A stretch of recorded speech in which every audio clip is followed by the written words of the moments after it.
This is the 14th video on a new topic, forfeiture of shares. This topic is very important and it is little complicated too. And also this topic is very important because 8 marks question comes from this topic. इसी topic से 8 mark का question आता है. Okay, so this is a very important topic. Let's begin.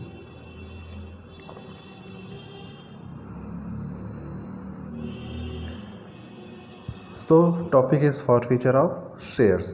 First let us see the meaning.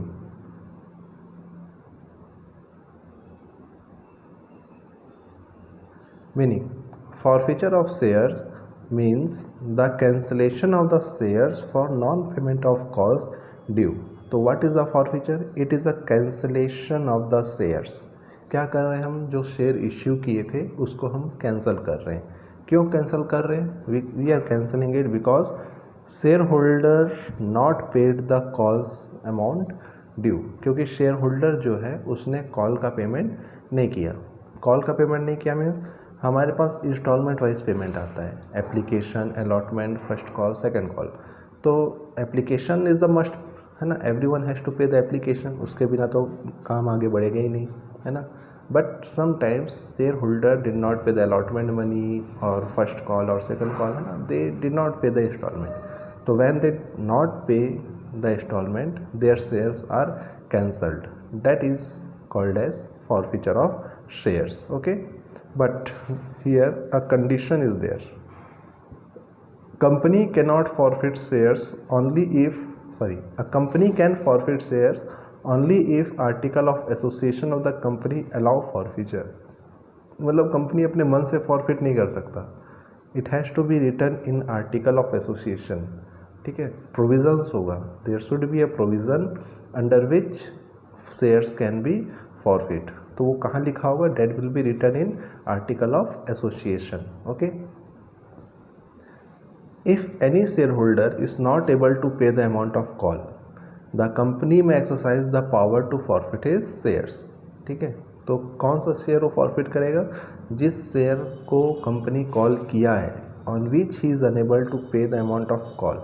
ठीक है, company demand कर रही है कि पे करना है बट शेयर होल्डर पेमेंट नहीं कर रहा है. तो कंपनी, अगर आर्टिकल ऑफ एसोसिएशन में लिखा है तो कंपनी में exercise the power to forfeit his share, to forfeit the share of shareholder. और किस शेयर होल्डर का? जिसने पेमेंट नहीं किया है, उसी के शेयर का. ओके, देन अब देखो यहाँ पे क्या हो रहा है. कंपनी कैन फॉरफिट शेयर्स, ठीक है, but company before forfeiture must first give clear 14 days notice to the defaulting shareholder. यहाँ पे नोटिस देना होगा. शेयर होल्डर को क्या करना होगा? नोटिस देना होगा. फॉरफिट करने के पहले 14 डेज का time.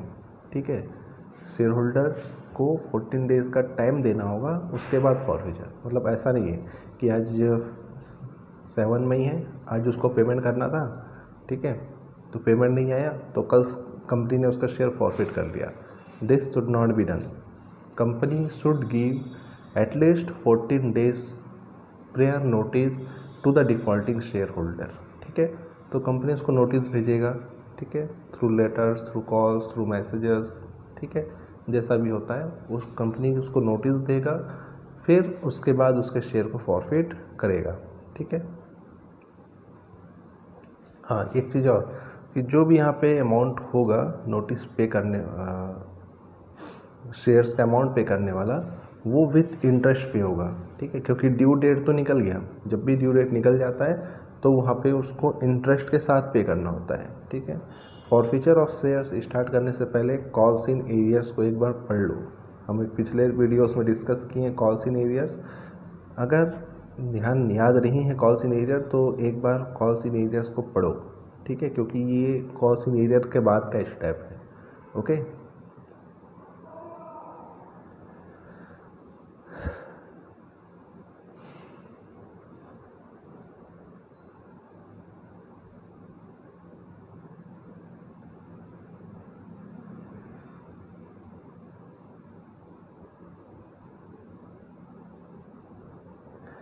If not paid by the specified date share shall be forfeited, है ना। जो कंपनी ने डेट डिसाइड किया 14 डेज बाद का, अगर उस डेट में भी शेयर पेमेंट नहीं हो रहा है तो वो शेयर्स क्या हो जाएगा, फॉरफिट हो जाएगा।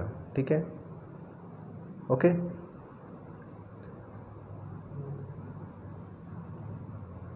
ये एक इम्पॉर्टेंट चीज़ है। On forfeiture we need to cancel the shares, we need to cancel the shares and to that extent reduce the share capital and the amount received the company is not refunded। ठीक है, ये एक मज़ेदार चीज़ है। Cancel तो कर रहे हैं, है ना, किसी से हम लोग शेयर कंपनी इश्यू किया था किसी को, ठीक है, तो जिसको इश्यू किया था उसका एप्लीकेशन, कम से कम एप्लीकेशन का मनी तो कंपनी रिसीव करता है ना। एप्लीकेशन का मनी रिसीव किया, अलॉटमेंट नहीं मिला सपोज़, है ना, अलॉटमेंट नहीं मिल रहा है तो कंपनी क्या किया, उसके शेयर्स को फॉरफिट कर दिया। अब यहाँ पे क्या हो रहा है, कंपनी शेयर कैपिटल को पहले ड्यू करता है ना। ये सब चीज़ हम लोग एग्जांपल में भी देखेंगे, ठीक है, टेंशन मत लो। ठीक है, कैपिटल में पहले हम लोग ड्यू करते हैं, एप्लीकेशन के बाद अलॉटमेंट होता है, अलॉटमेंट का पहले ड्यू एंट्री होता है, ड्यू एंट्री में हम कैपिटल को क्या करते हैं, इंक्रीज़ कर दिए होते हैं, रिसीव होगा सोच के, लेकिन वो रिसीव नहीं हुआ तो अब कैपिटल को क्या करेंगे, we will reduce the share capital, है ना। हम लोग शेयर कैपिटल को अब रेड्यूस कर देंगे, ओके। लेकिन रेड्यूस तो कर रहे हैं, और मज़ेदार चीज़ ये है कि अमाउंट जितना भी कंपनी को रिसीव हुआ है, जैसे फॉर एग्जांपल एप्लीकेशन तो रिसीव होता ही है, the amount receive by the company is not refunded. Share holder का जो कंपनी के पास पैसे आ चुका है वो पैसे कंपनी शेयर होल्डर को रिटर्न नहीं करता है, amount is not refunded by the company. एक फ़ायदा हो गया, ठीक है, कंपनी के लिए फॉरफीचर क्या होगा, एक तरह से फ़ायदा। ठीक है, तो this is the share forfeiture and ये सब थ्योरी पार्ट जो रिलेटेड है, ठीक है। Okay, so let us see the entry for forfeiture of shares. Before moving to the entry of forfeiture of shares, I have taken one question here. ठीक है, this question is same as what we have seen in video 7, है ना। The question which we have seen in the video number 7, this is the same question. In that video we have learned about cause in arrears. You can see that, है ना। Now, so the question is, ABC Limited issued 2000 share of ₹10 each at a discount of 10% to public, है ना। We have 2000 share, ₹10 each, 10% discount. Amount payable ₹3 on application, ₹2 on allotment, and ₹4 on first and final call. All shares were subscribed. ठीक है, this is a very important line. All shares were subscribed. All shareholders made payment except a shareholder of 100 shares who failed to pay final call amount. ठीक है, a shareholder of 100 shares failed to pay final call amount. हम इसी line को क्या बोलते हैं, cause in arrears. जब कोई पे नहीं कर पाता, that becomes the cause in arrear. Pass forfeiture journal entries in the book of company. ठीक है, ठीक है, but before passing the journal of forfeiture journal entry I have written all the journal entries. ठीक है, क्योंकि किस step से हम वहाँ तक जाएंगे, फॉरफीचर के एंट्री में कैसे पहुँचते हैं, इसको जानने से पहले let us see all the entries. ठीक है, so first entry is always bank account debit to share application account. ठीक है, इसको जल्दी जल्दी करेंगे, all we have discussed in video 7। ठीक है, नरेशन सब कुछ वहाँ लिखा हुआ था। See bank account debit to share application account 2000 share ₹3, 6000 share application account debit to share capital account same amount 6000। Then allotment, at the time of allotment we have to give 10% discount, क्योंकि question में नहीं बताया है discount किस time देना है। In that condition we give discount at the time of allotment, तो allotment में discount. Share allotment account debit, discount on issue of shares account debit to share capital account. Okay, ठीक है, allotment यहाँ पे ₹2 है, but 10% discount है। इस चीज़ हम डिस्कस किए थे पीछे, कि 10 रुपीज़ का 10%, 10% ऑफ रुपीज़, 10% ऑफ 10 इज ₹1। ठीक है, इसका मतलब क्या हो रहा है कि अलॉटमेंट जो है वो एक्चुअल में कितने का है, 3 का है।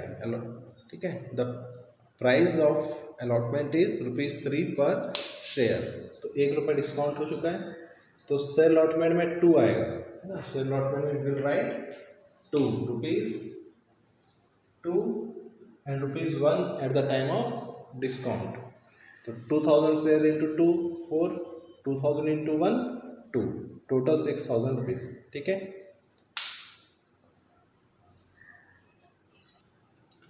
Then after passing due entry for allotment, bank account debit to share allotment account. ठीक है, हमको यहाँ कितना रिसीव होगा, 4000 रुपीज़, क्योंकि 2000 का डिस्काउंट है। Then now here we have to pay attention here, we had a person who did not pay call amount for 100 shares। ठीक है, a person 100 shares call amount is not received, है ना। But जब भी हम due entry पास करते हैं, वह we pass the due entry for all the shares.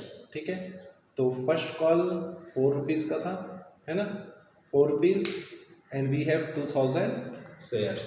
तो here we will due with 2000 share ₹4 each. तो we will due 8000 rupees. First and final call का ड्यू कितना होगा, 8000 rupees. But 100 share final call amount is not received, है ना। तो at the time of passing the receiving entry हम calls in arrears को debit करेंगे। क्यों, क्योंकि calls in arrear is a loss for the company. तो bank account debit, calls in arrears account debit to share first and final call account. ठीक है, we have to receive 8000 rupees, है ना। यहाँ फर्स्ट एंड फाइनल कॉल कितने से debit हुआ है, 8000 से डेबिट हुआ है, तो यहाँ से क्रेडिट कितना होगा, 8000। बट बैंक में हमको 8000 रिसीव नहीं हो रहा है ना। We are not going to receive 8000 rupees. हमको कितना मिलेगा, 7600। क्यों, क्योंकि we are not getting 100 into 4, 100 rupees पे 4 रुपीज़ रिसीव नहीं हो रहा है, तो 400 rupees we are not going to receive. तो कितना रिसीव होगा, 7600 we will receive at the time of first and final call account. अब यहाँ से आफ्टर दिस एंट्री, क्योंकि हम रिसीव नहीं किए, तो after this entry forfeiture begin. So till we have pass the entry for receiving entry of share first and final call account with कॉस्ट in arrears of ₹100। अब यहाँ पे स्टार्ट होगा हमारा फॉरफीचर का जनरल एंट्री। ठीक है, जो भी फॉरफीचर का कंडीशन होगा that will start from here. ठीक है, एंड में करना होता है इस एंट्री को। ठीक है, अब देखो अब क्या होना है, हमको 400 शेयर जो फर्स्ट एंड फाइनल कॉल में ड्यू था वो रिसीव नहीं हुआ, वो अमाउंट रिसीव नहीं हुआ, तो we transfer that amount to कॉस्ट इन एरियर्स अकाउंट। अब वो अमाउंट कॉस्ट इन एरियर्स अकाउंट में पड़ा है, कंपनी के लिए लॉस है, तो कंपनी क्या करेगा, कंपनी उस शेयर होल्डर को नोटिस भेजेगा कि आपका 400 रुपीज़ ड्यू है, इसको पे करो विथ 14 डेज टाइम, 14 डेज के अंदर पे करो, है ना। नोटिस इश्यू करेगा उसको। ठीक है, नोटिस इश्यू करने के बाद भी वो 100 शेयर का शेयर होल्डर नहीं आ रहा है सामने, है ना। वो आके पेमेंट नहीं कर रहा है, ना ही वो कुछ बता रहा है, वो बोल रहा है ही फेल्ड टू पे। वो जो ड्यू डेट है, जो उसको 14 डेज के बाद का भी जो टाइम दिए, उसमें भी वो क्या किया, पेमेंट नहीं कर पाया।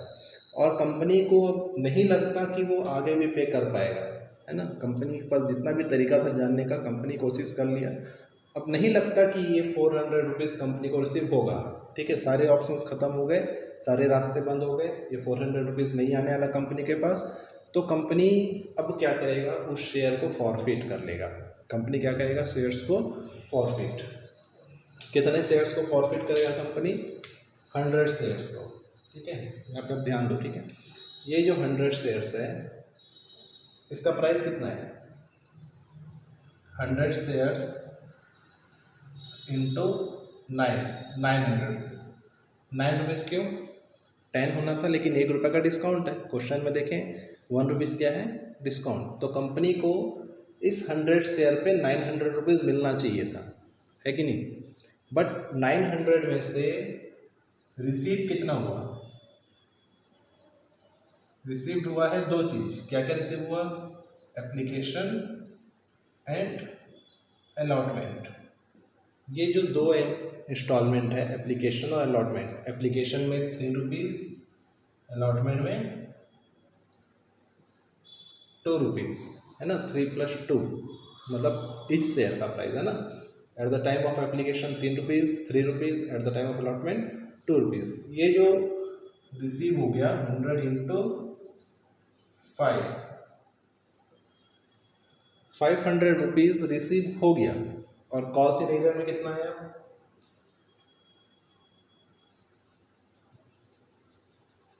कॉस्ट इन एरियाज में आया 100 × 4, 400 रुपीज़। ओके। कंपनी को 100 शेयर्स पे 900 रुपीज़ चाहिए था। ये ड्यू अमाउंट था, 900 इज द ड्यू, जिसमें से 500 रिसीव हुआ, 400 रिसीव नहीं हुआ। और ये 400 रिसीव नहीं हुआ उसको हम कहाँ ट्रांसफ़र किए? कॉस्ट इन एरियर्स में। अब यहाँ पे ध्यान दो, जब ये 900 कंपनी ड्यू कर चुका है, कंपनी है ड्यू 900 रुपीज़, है ना। सिर्फ 100 शेयर्स के बारे में सोचो। भूल जाओ कि कंपनी के पास 2000 शेयर्स था। यहाँ तक जो एंट्री था हम 2000 में किए थे, लेकिन अब जो एंट्री होगा वो 100 शेयर्स पे होगा, ठीक है। तो 100 शेयर्स पे 9 रुपीज़ के हिसाब से 900 रुपीज़ कंपनी ड्यू किया। ड्यू मीन्स वो अपने कैपिटल में बढ़ा चुका है। 900 रुपीज़ ड्यू एंट्री पहले करते हैं हम लोग, है ना। एप्लीकेशन का सेकंड एंट्री, अलॉटमेंट में फर्स्ट, और फर्स्ट एंड फाइनल कॉल का ये फर्स्ट एंट्री, है ना। यहाँ पे कैपिटल क्या हुआ है? कैपिटल जो होता है हम क्रेडिट करते हैं। कैपिटल क्रेडिट क्यों करते हैं? ये मान के कि पैसा रिसीव होगा, ठीक है। ठीक है, ये चीज़ ये rule. Increase in capital, capital increase होता है तो हम क्या करते हैं? क्रेडिट। और डिक्रीज इन कैपिटल, इसको क्या करते हैं? डेबिट, ठीक है। ये रूल हम पहले देखें। अगर कैपिटल बढ़ रहा है तो क्रेडिट, कैपिटल कम हो रहा है तो डेबिट। तो यहाँ पे वही होगा। हम क्या कर रहे हैं? उस शेयर्स को कैंसिल कर रहे हैं। जब शेयर्स को हम कैंसिल करेंगे तो शेयर कैपिटल क्या हो जाएगा? शेयर कैपिटल डिक्रीज हो जाएगा, है ना। जब हम शेयर कैंसिल करेंगे तो share capital will decrease, share capital decrease हो जाएगा। तो शेयर कैपिटल डिक्रीज हो रहा है तो what will be the entry? This is the 7th entry, okay. 6 के बाद 7th एंट्री होगा शेयर कैपिटल अकाउंट डेबिट, ठीक है। हमको क्या करना है? जो भी ड्यू किए थे उसको कैंसिल करना है। कैंसिल करने के लिए रिवर्स, तो पहले क्रेडिट था तो वो डेबिट हो जाएगा, ठीक है। ऐसा भी समझ सकते हो। या फिर डिक्रीज हो जाएगा कैपिटल उतने अमाउंट से जितने रिसीव नहीं हो रहा है। तो we are not receiving 100 shares of ₹9। Total amount लेना है क्योंकि पूरा कैंसिल हो रहा है, ठीक है। सिर्फ first and final call cancel नहीं हो रहा है, वो जितना भी था टोटल प्राइस वो कैंसिल हो रहा है। तो 100 शेयर ऑफ ₹9, है ना। तो टोटल 900 हम कैंसिल कर रहे हैं रुपीज़, 900 रुपीज़ को हम कैंसिल कर रहे हैं। बट इसमें से अब ध्यान क्या रखना है, ये जो अमाउंट है 500 रुपीज़ ये कंपनी के पास आ चुका है ना। तो जो कंपनी के पास आया है, हम अभी देखे थ्योरी पार्ट में, amount received is not refunded, है ना। अभी थ्योरी में देखे थोड़ा देर पहले कि अमाउंट जो रिसीव है वो रिफंड नहीं होगा। मतलब ये 500 रुपीज़ हम शेयर होल्डर को वापस नहीं कर रहे हैं, है ना। तो जो हम शेयर होल्डर को वापस नहीं कर रहे हैं या जो हम रिसीव कर चुके हैं, हम उसी को फॉरफिट करेंगे। हम फॉरफिट क्या करेंगे? जो हमारे पास है, हम उसके घर जाके उसका सामान तो नहीं लाएंगे ना 400 के बदले, है ना। ऐसा तो हम कुछ नहीं कर सकते। तो हम क्या करेंगे? जो हम रिसीव कर चुके हैं हम उसको क्या कर लेंगे? फॉरफिट कर लेंगे। तो क्या होगा entry? To share forfeiture account, हम एक नया अकाउंट ओपन करेंगे शेयर फॉरफीचर के नाम से, शेयर फॉरफीचर अकाउंट। ठीक है, अब शेयर फॉरफीचर जो है कंपनी के लिए प्रॉफिट बन गया। क्यों? क्योंकि ये 500 रुपीज़ कंपनी रिफंड नहीं कर रहा है ना, रिफंड नहीं कर रहा है मतलब कंपनी अपने अकाउंट में रखा हुआ है। जब कंपनी अपने पास पैसा रख लिया है ना, तो कंपनी के लिए क्या हो गया, फ़ायदा हो गया। तो share forfeiture account credit, profit को क्रेडिट करना होता है। तो share forfeiture account credit with 500 rupees, 500 से शेयर फॉरफीचर अकाउंट क्रेडिट हो जाएगा। ओके, देन ये बचा 400 रुपीज़। 400 रुपीज़ हम उसी नाम से लिखेंगे जो हमारे लिए रिसीव नहीं हुआ है ना। देखो यहाँ पे share first and final, sorry calls in arrears, हम कॉल्स इन एरियर ओपन कर लिए है ना, कितने से 400 रुपीज़ से। क्या हुआ है वो डेबिट, लॉस था तो डेबिट हुआ। अब जब रिसीव नहीं हो रहा है तो हम कॉल्स इन एरियर्स को कैंसिल करेंगे। कॉल्स इन एरियर क्या हो जाएगा, कैंसिल करने के लिए रिवर्स एंट्री। तो कॉल्स इन एरियर जो डेबिट था अब वो क्या हो जाएगा, क्रेडिट हो जाएगा to calls in with 400 rupees. Okay, अब यहाँ पे एक चीज़ ध्यान दो, हम लोग यहाँ पे कॉल्स इन एरियर्स को क्रेडिट कर रहे हैं। क्यों? क्योंकि we have open here calls in arrears account, ठीक है, जिसको हम डेबिट किए थे। ठीक है, तो हमको उसको कैंसिल करना होगा। क्यों? क्योंकि अब हम पता चल गया क्यों पैसा रिसीव नहीं होना है। रिसीव नहीं होना है तो हम क्या करेंगे, इस अकाउंट को क्लोज कर देंगे, कॉल्स इन एरियर्स को क्या कर देंगे, क्लोज करने के लिए हम रिवर्स एंट्री पास करते हैं। ठीक है, we pass reverse entry to close any account. ठीक है, तो जो पहले डेबिट हुआ था अब वो क्या हो जाएगा, क्रेडिट। तो इससे कैंसिल हो गया डेबिट क्रेडिट 400 है ना। एक चीज़ और, सपोज हम ये अकाउंट ओपन नहीं करते, calls in arrears account open नहीं करते, तब क्या होता। मान लो अगर हम ऐसा एंट्री पास करते,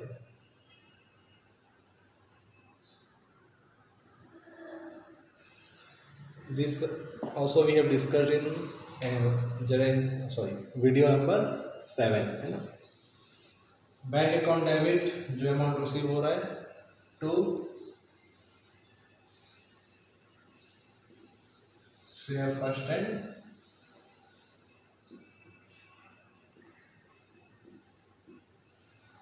bank account debit to share first and final call account. हम यहाँ पे जो रिसीव नहीं हो रहा है उसको नहीं लिख रहे है ना, हम किसका एंट्री कर रहे हैं, जो रिसीव हो रहा है। ठीक है, ओनली 7600। तो यहाँ पर क्या हुआ, यहाँ हमने calls in arrears account open नहीं किया। ठीक है, हमको फर्स्ट एंड फाइनल कॉल में ड्यू कितना है 8000 रुपीज़, लेकिन हमको रिसीव कितना हो रहा है 7600। जो भी कॉल्स इन एरियर्स लिखा हुआ था हम उसको नहीं ले रहे हैं। ठीक है, तो जब calls in arrears account open नहीं होता है तो यहाँ भी एंट्री क्या होगा, बदल जाएगा। फॉरफीचर का एंट्री क्या हो जाएगा, चेंज हो जाएगा। उसमें क्या होगा, ये जो कॉल्स इन एरियर है क्योंकि ये ओपन हुआ ही नहीं, जब ओपन किए ही नहीं है तो क्लोज क्यों करेंगे, नहीं करेंगे। तो एंट्री क्या होगा, जो इंस्टॉलमेंट रिसीव नहीं हुआ है हम उसका नाम लिखेंगे। ठीक है, किसका नाम लिखेंगे, जो इंस्टॉलमेंट रिसीव नहीं हुआ है। तो कौन सा इंस्टॉलमेंट रिसीव नहीं हुआ, first and final call account receive नहीं हुआ, तो हम क्रेडिट कर देंगे टू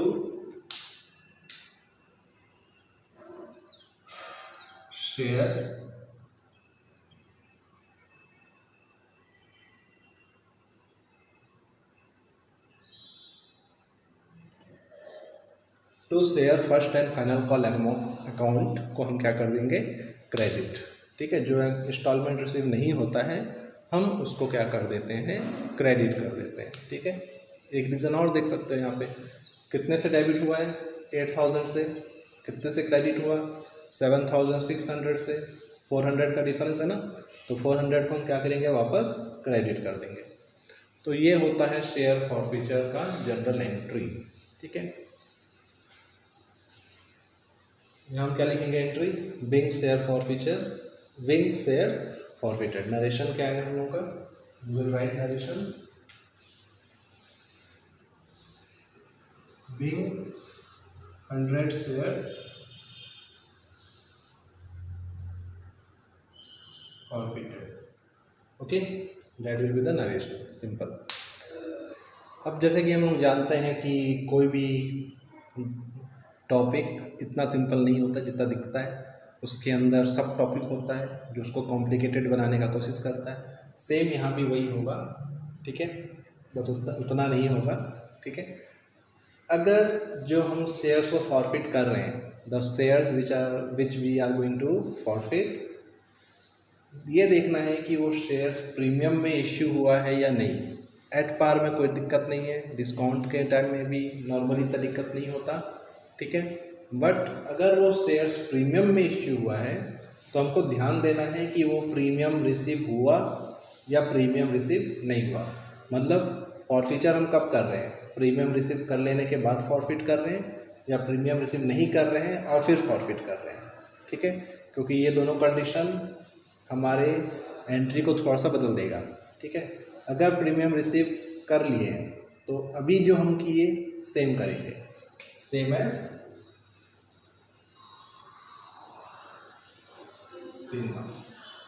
जैसा अभी जर्नल एंट्री देखे वैसे ही करेंगे।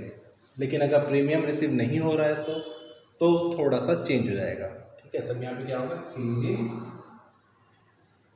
ठीक है, जर्नल एंट्री में चेंज होगा, ठीक है। और एक चीज़, फॉरफिट कर लिए मतलब जो शेयर किसी शेयर होल्डर को सेल करने वाले थे, अलॉट करने वाले थे, उससे वापस ले लिए, है ना। उसको बोल दिए कि भाई अब तुम भूल जाओ अपने शेयर्स को, है ना। तो वी कैंसल्ड। अब कैंसिल करने के बाद क्या करेंगे, कैंसिल करने के बाद क्या करेंगे, वैसे ही तो नहीं बैठेंगे। कंपनी को पैसे चाहिए था, शेयर क्यों इश्यू किया, because company was in a need of money.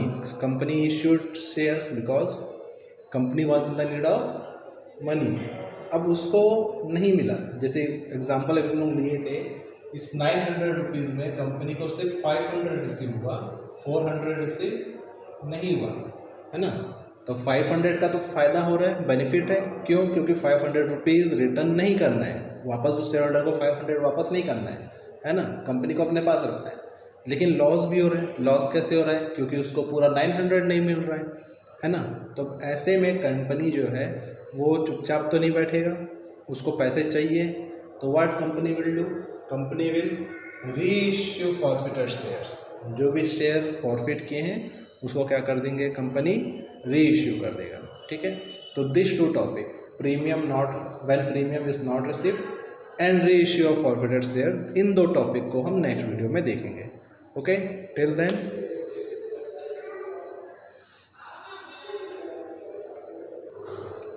इस टॉपिक को पढ़ो एंड थैंक यू।